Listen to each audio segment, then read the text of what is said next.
What is up, guys? So I wanted to make a video today about the funny things that have happened since my SRS.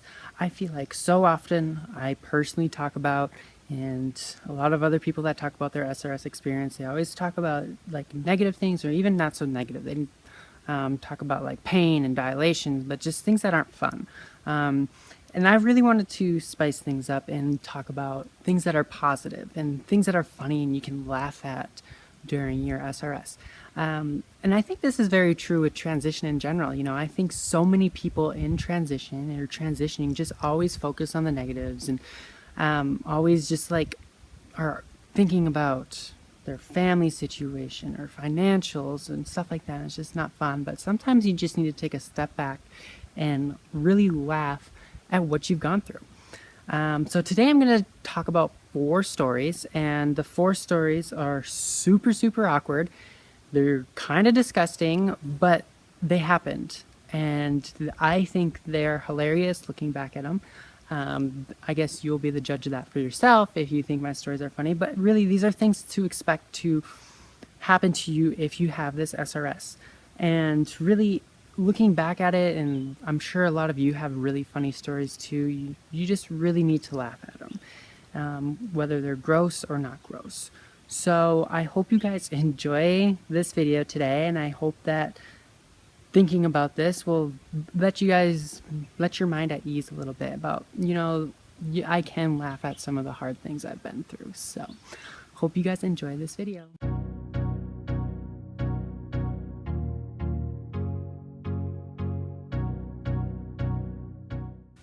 All right, so the first one is pretty gross. So like when you when you have SRS, you end up giving 0 fucks. Literally like 0 fucks. 0 fucks about anything. And there's some gross bodily fluids that come out of you and on you and on other people and on things that you care about, and you literally give 0 fucks. Like, you do not care because you are so much in pain and on such high doses of painkillers, and it's just like, who cares? This happens. Like, I don't give a shit. 0 fucks. So the first thing is, I was laying in bed, and when you have anesthesia, one of the side effects is actually passing gas, and it takes a while for that side effect to roll in. About 2 or 3 days. And so I think I was about 2 or 3 days post-op and I started passing gas. And when you pass gas, that is a super good sign, because that means you're going to be able to eat food. So I was so excited I was passing gas, and I was farting as much as I possibly could because I wanted food so bad. I hadn't eaten in like 3 or 4 days, and I just wanted this food so bad. So I was trying to pass gas as much as I could. And I was lying there and I felt a big fart coming on, and I was like, all right, here we go. Let's get this pushed out. And like me wanting food, I'm like, let's get this puppy out of me so I can tell the nurse. And I farted, and I literally pooped myself. And it was so gross, and I could tell I did because I was laying there, and it was squishy, and it was disgusting. But on the other hand, I was like, oh my god, I farted. Does this mean I get food now? And I was so excited, and I was just laying there. Called the nurse, and like the nurse didn't come in right away. Like, she almost didn't believe me, because you have like an intercom and like you ring the nurse and she's like, what do you need? I'm like, I pooped myself. She's like, what? You pooped yourself? And I was like, yeah.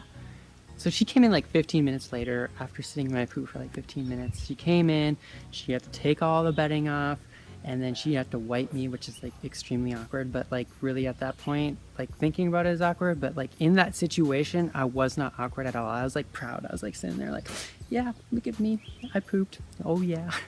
So that was awkward story number 2 is, so I talked about this earlier, my first standing adventure. And so standing is really difficult, and it actually is a whole process when you stand, because like you need 2 nurses, you need a you need a walker. There's a bed, you're on the bed that's flat and you're down there for like 3 days. So they need to raise the bed so you get like adjusted to the standing and being upright. And then eventually they lower you back down, and then you stand up and you stand for as long as you can, and then you lay back down. And so when you stand up, you also, when you're in the hospital, you have the catheter that's connected to you, and that catheter goes into a big, like 2-gallon pee bag. It is disgusting. Like, actually, it's not even disgusting. Like, I'm impressed at how many liquids came out of me, because that puppy would fill up like instantly. Like, it was crazy. And so when I went to stand, they wanted to empty my pee bag.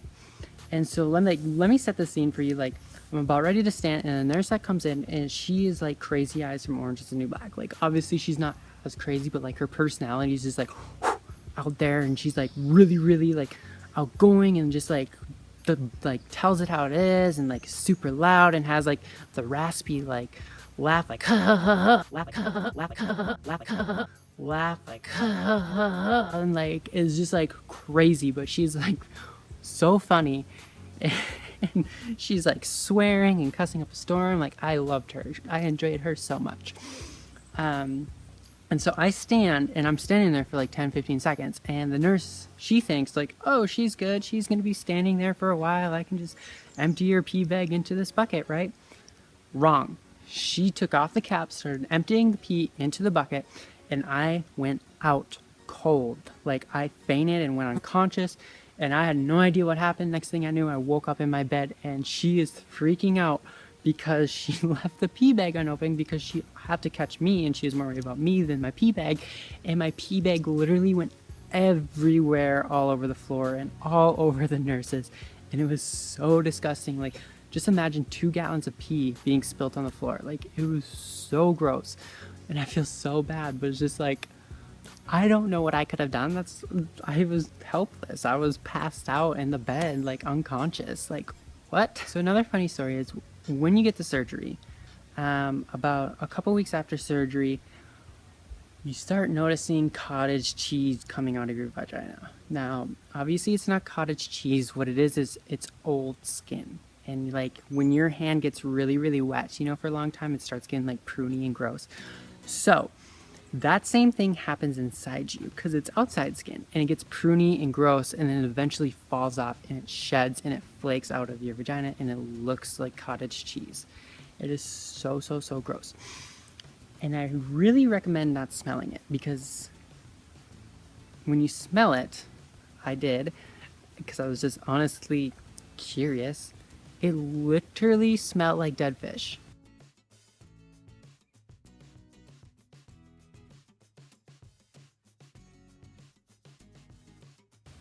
It was so gross. Dead fish. And I live on a lake, and we have my brother's dogs, and they're city dogs. They just moved here, and they just found dead fish out by the lake. And so they are in love with dead fish. And so they like to roll in it, they like to put their nose in it and smell it and eat it and all this stuff. So one day I decided to go for a walk, because you need to get your exercise every day. And as I was walking, the dogs smelled dead fish. And guess where they thought that dead fish was? That's right. Piper, my brother's dog, came running up from behind me and literally stuck her nose right up in my business. And it was so uncomfortable. And I had to push her away, and she'd come right back up. And it's just like so awkward. But she wanted the dead fish that was between my crotch. But I didn't have any dead fish. But she thought I had dead fish, and it was so, so, so funny. It was just, I don't know. It was so weird to have that happen. And the awkward thing is, it smelled like dead fish for a long time, for like 2 more weeks after that. So I'd be like outside talking to our family friends, talking to family, and you know what? Piper would always come up, run up, and smell right between my crotch. And it just like got so awkward all the time. It just, So yeah, be prepared for dead smelling fish, and if you have pets, be aware, because they're probably going to want to stick their nose right up in your business, and it gets real awkward real fast. So the last story is not as gross as the first three, but I think it's funny because I live in my hometown, and everyone knows who I am, and they know I've just had surgery. And whether that's not like me not like telling them I've had surgery, I've told a couple people, not many. But even if I don't want them to know, somehow they find out like through my family or someone, and that's just how a small town works. Everyone knows everyone's business, and it's super pain in the ass, but that's how it goes. So the best thing I think I can do in those situations is like make jokes about it and try to be funny about it. And so I was at the 4th of July parade with my grandma, and she's old, recently widowed, and we're walking, at the end of the parade, we're walking to the corner of the street to get picked up by my mom. And we're standing there on the corner, and my grandma says, "Look at us two hotties, like standing here getting ready to get picked up on the corner and make some money." And I was just like, whoa, never heard that side from my grandma before. And she's like, "I bet you I get more clients than you do." And I was like, "Grandma, you're 82 and I'm like in my prime right now, so I doubt it." Like a month ago, maybe, because they would have got a surprise and they would probably wanted your equipment more than mine.